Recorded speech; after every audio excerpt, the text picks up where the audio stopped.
Bonjour à tous et j'espère que tout le monde va bien. Je suis super content de vous retrouver. Aujourd'hui, je vais vous parler un petit peu du market et après, je vais parler d'une grosse news ou plutôt d'un état d'âme que Vitalik Buterin a exposé sur Twitter et il y a eu un article qui a découlé sur Reddit et on va aller le regarder. On va aller en discuter et on va voir quelle analyse on pourrait en faire et où est-ce que ça peut nous mener parce qu'il parle de l'avenir et du futur des crypto-monnaies et je pense que ça vaut le coup d'en parler. Donc je vous emmène sur mon PC pour le market et après on va regarder ce que tonton Vitalik nous a dit. C'est parti. Alors le market, ça fait longtemps que j'avais pas fait un update, donc je vous le fais. Là, en ce moment, j'avais posté sur Twitter une flèche bleue où j'avais même mis un soleil où je pensais qu'on allait revenir dans des zones positives. Et puis après, je me suis fait un petit peu rect. Et quand ça a commencé à repartir dans l'autre sens, j'ai remis une flèche rouge. Et derrière, le market est redescendu. Donc là, on est au niveau d'un gros support, un gros support long terme. Donc ça pourrait être très bien une zone de bottom, mais c'est encore trop tôt pour pouvoir le dire, le confirmer ou l'affirmer.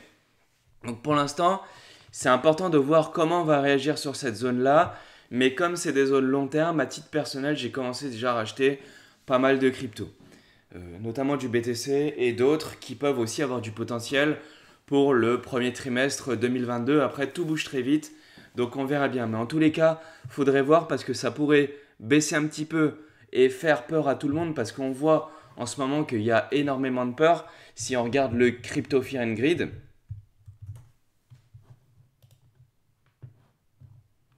et on voit que là, on est dans des niveaux de peur extrêmes. Aujourd'hui, on est à 23. Hier, on était à 10. Et à 10, c'est des niveaux qui sont historiquement bas. Et donc que la peur est historiquement forte. Et donc du coup, là, on pourrait se dire que finalement, ça pourrait être une bonne zone pour toucher un bottom. Seulement, c'est encore trop tôt pour le dire. Et c'est pour ça que j'ai laissé sur les réseaux sociaux et sur la vidéo le nuage avec de la pluie.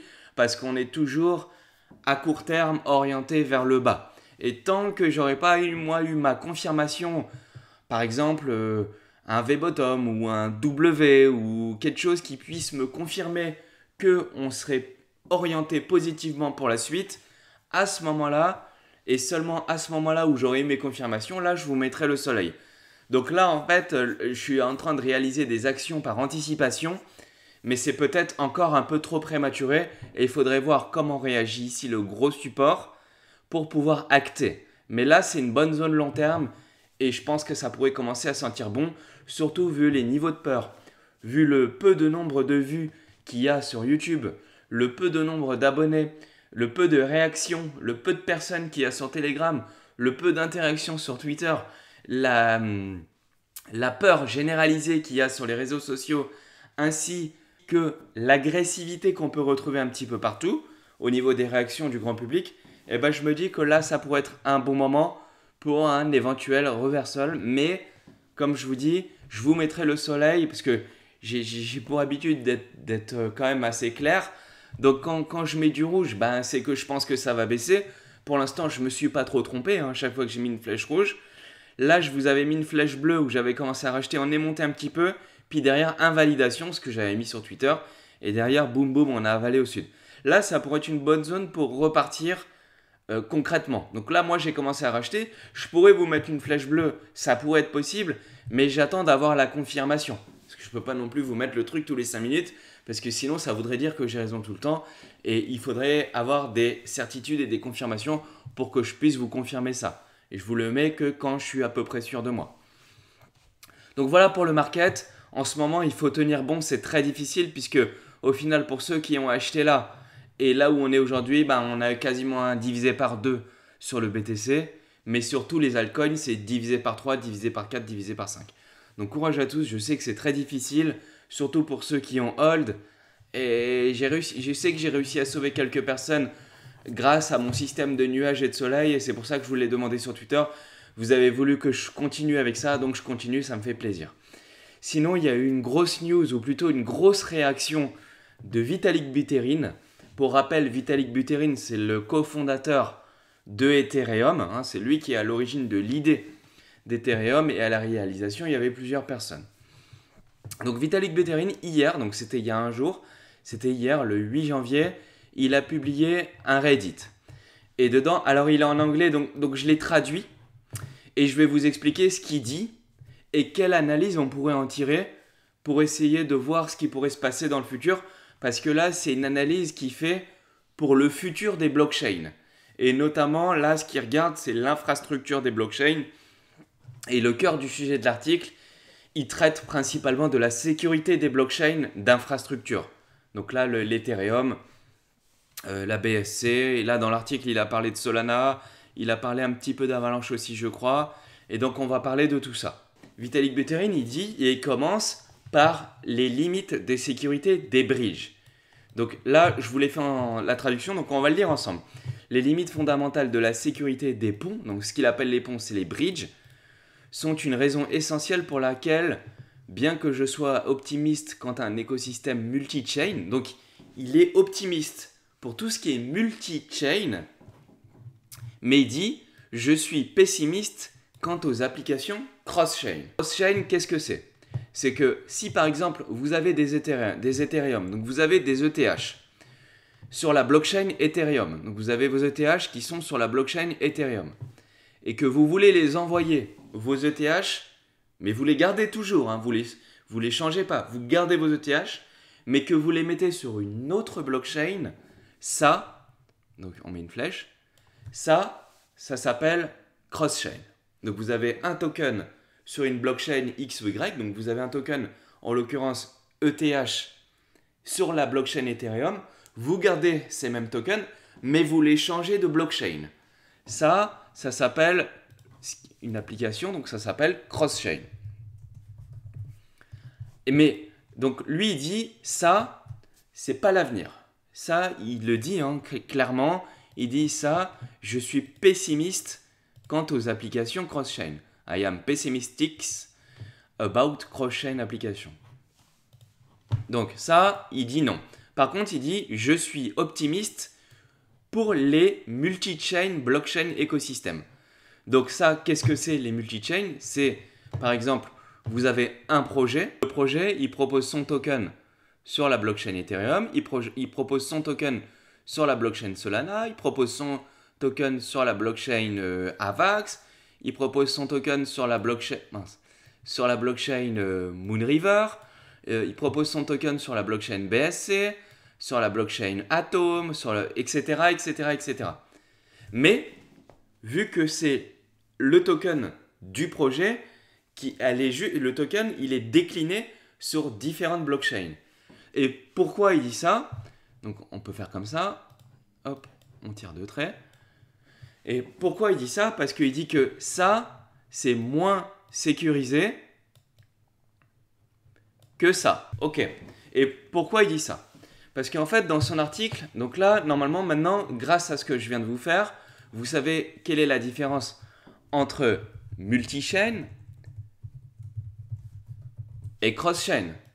Et ça, déjà, cette distinction-là, elle est très importante pour tout le monde. Parce que, je vous le dis, mais il y a plein de projets qui jouent sur les mots.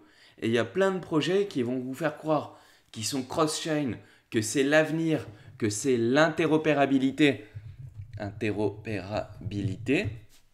etc. Et puis, en fait, on s'aperçoit que ces projets-là, ils ont juste un token qui est décliné sur différentes blockchains. Et en fait, ça fait une grande différence. Déjà pour la hype, parce que les projets cross-chain ont plus de hype, mais Vitalik Buterin, lui, dit que ça, c'est moins sécure. Et comment on fait comment on fait un changement de blockchain, votre ETH que vous voulez passer sur une autre blockchain, comment vous faites? Ça, c'est par l'intermédiaire d'un bridge. Et le bridge, c'est la flèche que j'ai fait au milieu.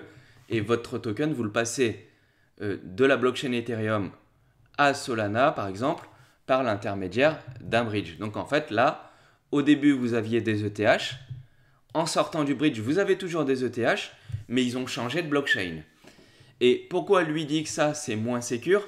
Parce qu'il voit qu'il y a des failles sur les blockchains. Et ces failles-là, elles sont connues de tout le monde. C'est les attaques 51%. Alors, les attaques 51%, c'est ultra coûteux et lourd à mettre en place. Donc ce n'est pas pour voler 100 ou 200 Ethereum que ça va se mettre en place.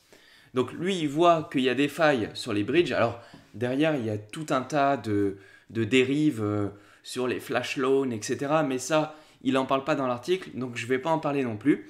Mais il dit du coup que quand vous faites... Donc comment fonctionne le bridge? En fait, quand vous faites un changement de blockchain, vous avez le même token mais que vous le changez de blockchain, vous passez par un bridge. Mais comment fonctionne le bridge? En fait, le bridge, il fonctionne d'une telle manière que vous avez vos tokens sur la blockchain Ethereum, vous avez vos ETH sur Ethereum, vous les bloquez, vous les mettez dans le bridge, donc le bridge, ils sont bloqués, donc ils restent bloqués sur Ethereum, et ils ne sont plus utilisables sur Ethereum, ils sont bloqués. Et après, en fait, ils vous libèrent des Ethereum, mais sur la blockchain Solana. Et Vitalik Buterin, lui, dit dans son article que avec les attaques 51%, si demain vous possédez par exemple 100 ETH sur la blockchain Ethereum et qu'il y a une attaque 51%, lui il dit ça peut arriver, mais c'est pas trop grave. Parce que si vous avez 100 Ethereum sur la blockchain Ethereum et qu'il y a une attaque 51% sur Ethereum, on va pas vous vider vos 100 Ethereum puisque c'est pas eux qui sont visés. Et le protocole, il va pas permettre de vous vider vos fonds. L'attaque 51%, elle va juste être liée au bloc, au dernier bloc qui est attaqué par l'attaque 51%. Et à la limite, le dernier bloc et les quelques blocs suivants. Mais vous qui avez vos 100 Ethereum, ils sont toujours inscrits dans le registre. Donc vu qu'ils sont toujours inscrits dans le registre, lui, Vitalik Buterin, il vous dit que ça risque rien. Par contre, lorsque vous les changez de blockchain et que là, vous avez une attaque 51%, donc là, déjà, vous multipliez par deux le risque, puisque l'attaque 51% peut avoir lieu sur cette blockchain-là ou sur cette blockchain-là, mais du coup, ça met en péril tout l'écosystème. Parce qu'en fait, s'il y a une attaque 51% et que vos tokens ils sont hébergés sur une autre blockchain, quand vous allez vouloir revenir en arrière, ça va pouvoir causer des problèmes. Alors là, pour faire une attaque de ce type-là, lui, Vitalik Buterin, il explique que ils vont pas le faire sur des bridges, s'il y a quelques millions de dollars, ils vont pas le faire. Mais s'il commence à y avoir beaucoup de milliards, là, les attaquants, ils peuvent commencer à être intéressés à le faire. Et du coup, ça peut mettre en péril, en cascade, toutes les blockchains qui sont reliées entre elles. Et du coup, il dit que ça, c'est ultra risqué et que ça, c'est très dangereux. Par contre, il dit aussi que le multi-chain et de faire des projets qui balancent des tokens sur différentes blockchains, ça, c'est l'avenir et ça, c'est bien. Et c'est ce qu'il dit dans son article, donc on fait la traduction. Il explique que, en fait, là, c'est ce que je viens de vous dire, donc il explique que ça, quand il y a une attaque 51%, si vous voulez, ça ne remet pas en cause tout le registre. Ça remet en cause que les blocs en question qui sont attaqués. Donc il dit par exemple, supposons que vous ayez 100 ETH sur Ethereum et que Ethereum soit attaqué à 51%, de sorte que certaines transactions soient censurées ou annulées. Donc il peut faire revenir en arrière un ou deux blocs, mais pas plus. Il dit que de toute façon, vous aurez toujours vos 100 Ethereum. Même un attaquant qui fait une attaque à 51% ne peut pas proposer un bloc qui vous enlève votre ETH. Car ça va violer les règles du protocole et ça va donc être rejeté du réseau. Donc c'est pour ça qu'il dit, alors à la limite, dans ce cas-là, qu'il y ait une attaque 51%, c'est moins grave que s'il y avait une attaque 51% qui se propage à d'autres blockchains. Et donc il dit que ça, du coup, pour vous, c'est pas trop risqué. Par contre, il dit que maintenant, tout change si vous déplacez 100 ETH sur un bridge, sur Solana, pour obtenir 100 Solana WEETH. Donc c'est le dessin que je vous ai fait avant. C'est ça. Hein. Vous avez deux ETH sur Ethereum et vous les basculez sur la blockchain Solana et donc vous avez des Solana Ethereum. Ils auront toujours la valeur d'un Ethereum, mais ils seront sur la blockchain Ethereum, sur la blockchain Solana. Et il dit, et qu'ensuite Ethereum est attaqué à 51%, là l'attaquant il dépose tout un tas de ses propres Ethereum dans Solana WETH, et du coup il inverse la transaction du côté d'Ethereum, et du coup, boum, les 100 Ethereum que vous avez, ils peuvent en valoir beaucoup moins. Et donc là, il dit, par exemple, vos 100 ETH, ils peuvent ne valoir plus que 60 ETH. Et donc, il y a un risque par rapport à ça, et que même s'il y a un pont, un bridge qui est parfait, et qui est basé sur le ZK Snark, qui valide entièrement le consensus, il est toujours vulnérable au vol par des attaques 51%. Et pourquoi? Parce qu'en fait, quand vous avez une blockchain, la sécurité d'une blockchain, elle se passe au niveau de la production des blocs. Donc en fait, la sécurité des blockchains, donc la sécurité de Solana, elle se passe sur la blockchain Solana, et la sécurité d'Ethereum, elle se passe sur la blockchain Ethereum.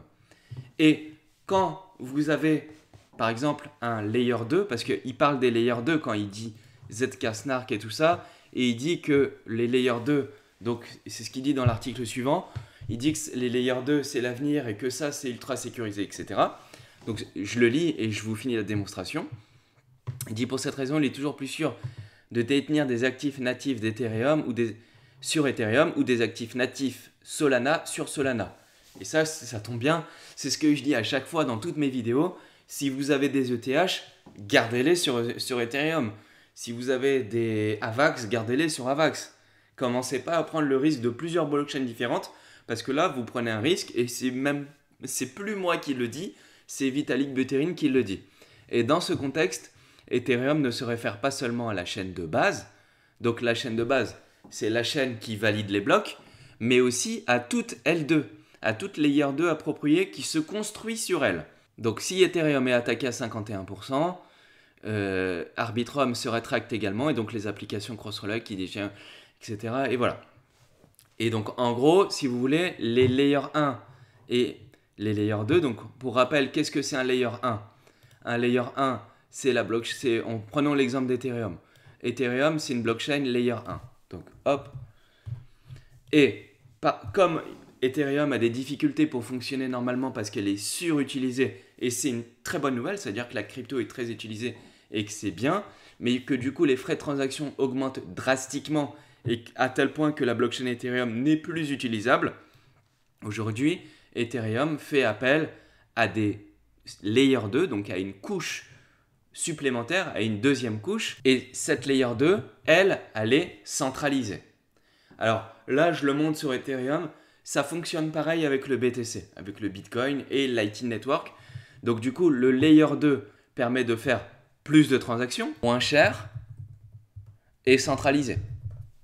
Mais en fait, si vous voulez, les transactions qui sont réalisées sur le layer 2, elles sont faites de manière centralisée, mais la validation des blocs, elle, est faite de manière décentralisée pour valider les blocs. Donc on valide les blocs de manière décentralisée. Vitalik Buterin, il dit que ça c'est l'avenir, de passer par un layer 2 pour faire plus de transactions, etc.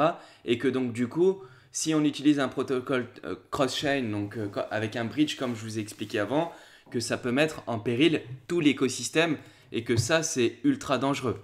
Il le dit, que ça met en péril tout l'écosystème. Il dit que ça mettra en péril tout l'écosystème. Il dit que l'attaque 51% sur une chaîne pourrait créer une contagion systémique de l'économie, de l'écosystème entier. Donc derrière, ça peut venir impacter plusieurs blockchains et que ça peut mettre une grosse claque à tout l'écosystème, et ça, c'est ultra dangereux. Et donc, pour finir avec ce qu'il dit, il dit que le problème s'aggrave lorsque vous allez au-delà de 2 chaînes. S'il y a 100 chaînes, il finira par y avoir des dApps interdépendantes entre ces 2 chaînes. C'est pourquoi je pense que les zones d'interdépendance sont susceptibles de s'aligner avec les zones de souveraineté. Beaucoup d'applications de l'univers AVAX les unes avec les autres, etc. Ok. Et il dit, c'est d'ailleurs pourquoi un rollup ne peut pas utiliser simplement une autre couche de données. Si un rollup stocke ses données sur Celestia ou BCH ou n'importe quoi, si cette couche est attaquée sur 51%, vous êtes foutu. Et donc il dit que par contre, il ne pense pas que ça peut se manifester immédiatement parce qu'attaquer une blockchain, c'est ultra coûteux, etc. Et du coup, suite à ça, il y a Robert Habermeyer qui a expliqué que ça, c'est exactement le cas de Polkadot vs Cosmos.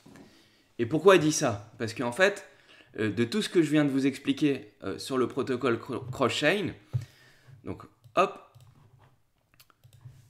lui, il vous explique que sur le protocole cross-chain, vous avez une blockchain qui s'appelle la relay chain, donc c'est la blockchain centrale, Et, et cette blockchain-là, c'est elle qui valide les blocs.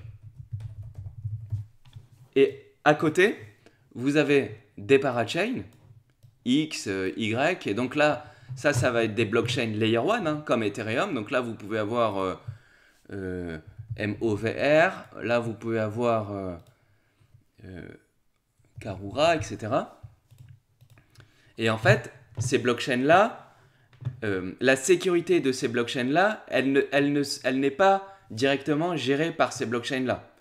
Donc là, quand vous avez un transfert qui est cross-chain de l'un à l'autre, mais en fait, la production de blocs, la sécurité et la production de blocs, elle n'est pas réalisée sur la blockchain Layer 1. Et la blockchain Layer 1, c'est celle-là. Mais elle est réalisée par la blockchain Layer 0. Et en fait, la sécurité, là c'est Robert Habermeyer, qui est le cofondateur de Polkadot.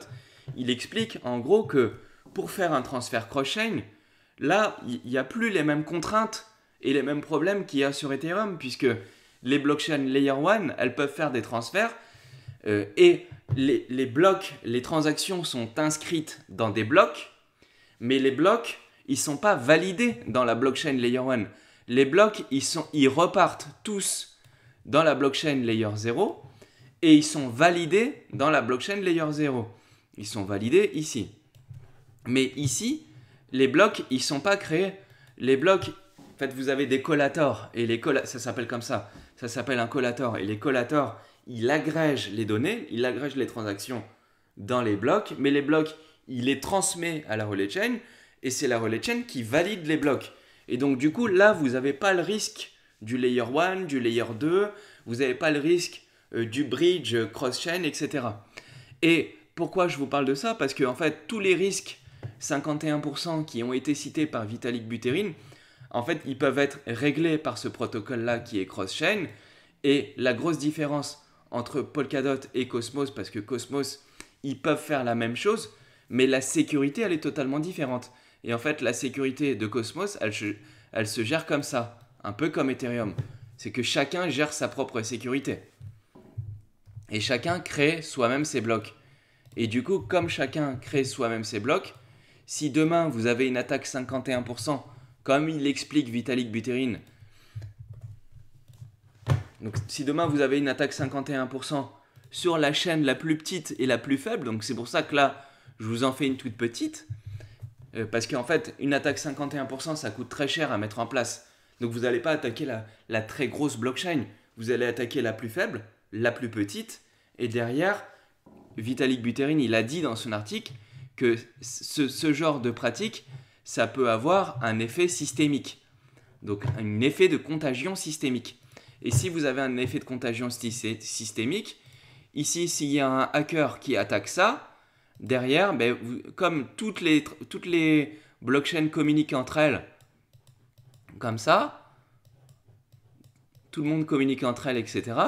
Et du coup, si toutes les blockchains communiquent entre elles, si celle-là, elle se fait attaquer, et derrière, vous avez les tokens de toutes les blockchains qui se font attaquer par effet de contagion, comme il l'a expliqué Vitalik Buterin.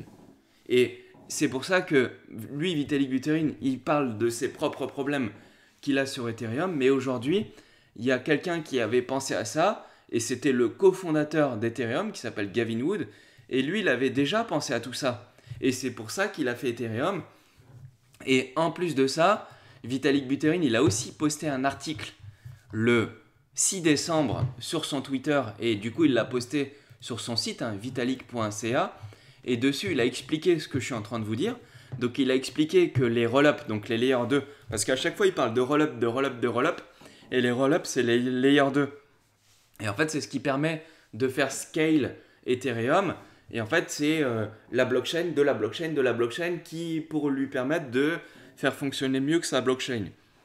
Et donc, il dit donc dans ce que je viens de vous expliquer, il dit que la production de blocs est centralisée, mais que la validation des blocs est décentralisée, hautement décentralisée. Et que donc, du coup, ça fonctionne bien, etc. Sauf qu'à la fin de son analyse, donc là, c'est pas moi qui le dis, hein, c'est Vitalik Buterin, à la fin de son analyse de Endgame, en fait, là, il parle des shards, qu'il est en train d'implémenter le sharding depuis plusieurs années, etc. Et c'est très long. Ça met très longtemps pour développer une blockchain d'infrastructure comme ça, aussi grosse que ça, mais ça met 3 ans, 4 ans, 5 ans, 6 ans. C'est ultra long. Lui, d'ailleurs, Gavin Wood, il l'a dit, pour créer Ethereum, il l'avait mis à peu près entre 5 et 6 heures. Et c'est pas moi qui le dis, il l'avait dit le jour du Polkadot Decoded. Et il a dit, par contre, pour faire une blockchain dont la sécurité est partagée, dont la scalabilité est assurée tout en étant cross-chain, ça, il a mis 4 ans à le construire, depuis 2017. Et du coup, à la fin de l'article, finalement, qu'est-ce qu'il propose Vitalik Buterin? Il propose un système où il y aurait un Ethereum base layer, et ça, c'est une idée. Il n'a pas dit qu'il allait le faire, il a dit que ça pourrait être une idée, qui pourrait fonctionner bien, etc. Mais ça, pareil, ça mettrait 3, 4, 5 ans à être construit. Et regardez bien le schéma, il va peut-être vous faire penser à quelque chose, mais en fait, vous avez une blockchain au milieu là, qui est là, Ethereum base layer, qui provide security, donc qui apporte la sécurité et la disponibilité des données. Et au final, qui est-ce qui a une blockchain centrale qui apporte la sécurité à toutes ces blockchains parallèles? C'est la relay chain de Polkadot. Et en fait, ce qu'il propose là, c'est de faire un système un peu à la Polkadot, c'est-à-dire de faire un layer 0, et autour, il met un roll-up de haute capacité, après il met un deuxième roll-up, après il met un troisième roll-up, etc., etc. Et finalement, le système qu'il propose, alors il y a des variantes, mais finalement, ça ressemble beaucoup à ce que propose Polkadot. Et c'est pour ça que ça fait déjà un moment que je pense que ce projet, il a été conçu pour ça depuis longtemps. Et quand Vitalik il dit que le cross-chain, c'est pas l'avenir, en fait, il parle pas de l'avenir des blockchains. Je pense qu'il parle de l'avenir tel que lui il le voit, c'est-à-dire par l'intermédiaire de sa blockchain Ethereum. Et en même temps, il ne peut pas faire de la pub à d'autres blockchains, il travaille chez Ethereum. Donc ça, c'est normal. Mais pour lui, l'avenir, ça ne sera pas le cross-chain, parce qu'il y a des risques qui pèsent sur la sécurité. Malgré ça, il y a quand même des solutions qui existent. Gavin Wood en a créé une. Peut-être qu'à l'avenir, d'autres personnes vont en créer d'autres. Mais en tous les cas, il en existe une. Alors, il n'en parle pas, c'est dommage. Moi, j'aurais bien voulu que si quelqu'un connaît l'avis de Vitalik Buterin sur la solution proposée par Polkadot, ça serait intéressant. Parce qu'elle a les cross-chain. Et en fait, lui, il dit que le cross-chain, il est pessimiste sur les applications cross-chain. Et pourquoi il est pessimiste? Parce que quand vous lisez la totalité de l'article, il ne parle que d'une chose, c'est de la sécurité. Sauf que la sécurité, chez Polkadot, la solution, elle a déjà été trouvée par la relay chain et par la validation et la production de blocs. Et la validation des blocs qui ne se fait que par le base layer, là, un peu comme ce qu'il proposait lui, Vitalik, un mois avant. Donc c'est un mois avant l'article que je vous montre. Il proposait ça et en fait, c'est déjà ce qui se fait. Et c'est pour ça que Robert Habermeyer, il a répondu à ça. Il a dit, c'est exactement le cas pour Polkadot vs Cosmos. Et dedans, il y a des commentaires qui sont très intelligents et je vous les mettrai dans la description de la vidéo. Et donc du coup, lui, Vitalik Buterin, il dit que pour lui, les cross-chain applications pour Ethereum, c'est pas du tout l'avenir. Et c'est vrai et c'est normal. Parce que s'il voudrait faire ça, ça mettrait beaucoup trop de temps pour pouvoir faire ça, puisque Ethereum, et d'ailleurs les autres blockchains qu'il cite, pareil, Solana, qu'il a cité dans l'article, c'est pas des blockchains qui sont interopérables.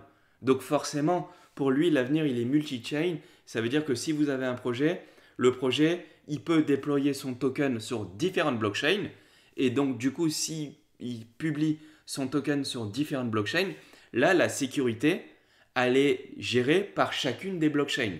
C'est ce qu'il dit. Et s'il y a une attaque qui est opérée sur une des blockchains, dans ce cas-là, c'est la blockchain qui devra faire un post-mortem. Okay, j'espère que c'est assez clair.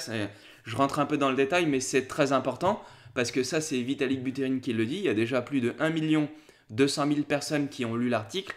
C'est très important et il parle du futur, mais le futur, il peut venir de plusieurs endroits différents. Et en tout cas, pour Vitalik Buterin, si vous utilisez des bridges et que vous prenez un Ethereum ou d'autres tokens, que vous passez d'une blockchain à une autre, là, vous prenez un risque. Et le risque, il est important. Et donc, du coup, gardez toujours vos tokens natifs sur les blockchains natives. De l'Ethereum sur Ethereum, du Solana sur Solana, du BNB sur la BSC, etc., etc. Et seulement quand il y aura des applications cross-chain, là, vous pourrez le faire. Cross-chain et interopérable, dont la sécurité sera importante. Mais la sécurité, c'est très important. La sécurité, ça fait partie d'un triptyque qui fait décentralisation, sécurité et vitesse de transaction. Et un haut niveau de sécurité, ça dessert les deux niveaux, etc. Et là, il faut trouver en fait une solution qui permette d'arriver un peu au centre du triangle. Et après, il faut voir, selon vous, qu'est-ce que ça pourrait être. Et en gros, là, je vous montre une application concrète du cross-chain, de ce qu'il ne faut pas faire selon Vitalik Buterin. Mais par exemple, là, vous allez sur SolarBeam dans Bridge. En haut, il y a un menu Bridge. Et bien, si vous avez des ETH sur la blockchain Ethereum, et en fait, vous passez dans un bridge et vous les passez sur, par exemple, la blockchain Moonriver. Mais vous pouvez aussi les passer sur BSC. Ou vous pouvez aussi les passer sur Avalanche ou d'autres. Mais du coup, voilà, là, c'est ça en fait le cross-chain qui est totalement différent du multi-chain. Et ça, c'est très intéressant de comprendre ça parce que les projets, ils jouent sur les mots. Ils utilisent la hype de la cross-chain pour faire dire ce qui n'est pas réellement le cas, etc. Donc j'espère que la vidéo vous a plu. Si ça vous a plu, je vous propose de vous abonner et de cliquer sur la cloche. J'ai fait de mon mieux. Je suis un petit peu malade, un petit peu fatigué. C'est pour ça que c'est pas évident pour moi. Si la vidéo vous a plu, je vous propose de mettre un petit pouce. Les prochaines fois, les vidéos, je les ferai en live direct sur Twitch et elles seront aussi publiées. Donc je suis dispo sur Twitter et sur Twitch. Lien dans la description. Si ça vous a plu, petit pouce, ça me fera plaisir. Je vous dis à la prochaine. Si vous voulez réagir avec moi ou si vous avez, vous, une vision qui est différente, eh ben, je vous en prie, mettez-le dans les commentaires. Comme ça, on échange et on voit quelle est, à vous, votre vision. Est-ce que vous pensez que je pourrais avoir raison? À la fin, j'ai donné mon avis. Mais après, voilà, ce qui est important, c'est de savoir qu'est-ce que Vitalik Buterin dit et qu'est-ce que le cofondateur de Polkadot dit. Et après, chacun fait sa propre analyse. Moi, je vous ai apporté la mienne. Vous avez tout à fait le droit de ne pas être d'accord. Il y a aussi des faits. Et puis après, il y a un avis. Donc, les faits, ils sont réfutables. Mais par contre, l'avis, vous avez le droit de le contester. Et si vous n'êtes pas d'accord ou si vous êtes fanboy d'un autre projet, bah, je vous en prie, vous pouvez le partager. Et je vous dis à la prochaine. Salut à tous.